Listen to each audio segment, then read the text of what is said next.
তোমরা অনেকেই আছো যারা জানো না নেলস এক্সটেনশন করার পর সেটাকে কিভাবে রিমুভ করতে হয়, আজ সেটাই তোমাদের সাথে শেয়ার করব। নেলস রিমুভ করারও কিন্তু অনেক রকম টেকনিক আছে, আজ আমি তোমাদের সাথে একটা পদ্ধতি শেয়ার করব। এই নেলসটা কিন্তু ক্লায়েন্টের হাতে 3 মাস স্টে করেছে। ক্লায়েন্ট যদি রাখতো তাহলে নেলটা আরো স্টে করতো, কিন্তু ক্লায়েন্ট এই নেলটা রাখবে না, তার জন্যই আমি এই নেলটা আজকে রিমুভ করে দিচ্ছি। প্রথমেই আমি ক্লায়েন্টের এক্সটেনশনটাকে টিপস কাটারের সাহায্যে কাট করে নিচ্ছিলাম একদম ছোট করে। এই জন্যই কাট করলাম যাতে আমাদের বেশি ফাইলিং না করতে হয় এবং নেলটাও তাড়াতাড়ি রিমুভ হয়ে যায়। কাট করার পর ড্রিল মেশিনের সাহায্যে আমি নেলসটাকে ফাইলিং করব।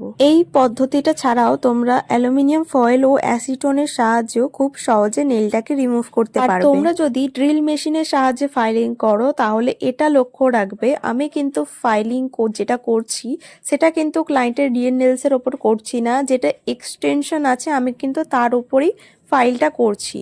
এটা কিন্তু ভালোভাবে লক্ষ্য রেখেই তোমাদের ক্লায়েন্টের উপরে কাজ করতে হবে। আর তোমাদের কাছে যদি ড্রিল মেশিন না থাকে বা তোমরা যদি ড্রিল মেশিনে কমফোর্টেবল না থাকো তাহলে কিন্তু তোমরা ফাইলারের সাহায্যেও নেলটাকে ফাইল করে নিতে পারো। আমার এই ক্লায়েন্ট এই নেলটা রিমুভ করার পর অন্য একটা ডিজাইন করেছিল, তো সেই ভিডিওটা আমি নেক্সট ভিডিওতে শেয়ার করব। আর আমি জানি আজকের ভিডিওতে তোমরা ভয়েস ওভারে বাইরের কিছু আওয়াজ পাবে, যেহেতু আমার বাড়ি একদম রাস্তার ধারে এবং আমি আজকে সকালবেলা ভয়েস ওভার দিচ্ছি, তার জন্য গাড়ির আওয়াজ এত আসছে। তোমাদের জন্য সরস্বতী পুজোর অফার কিন্তু শুরু হয়ে গেছে, তোমরা যারা যারা বুকিং করতে চাও অবশ্যই তাড়াতাড়ি আমাকে বুকিং করে নিও। আজকের ভিডিওটা তাহলে এতটাই, দেখা হবে next video. Thanks for watching, tata.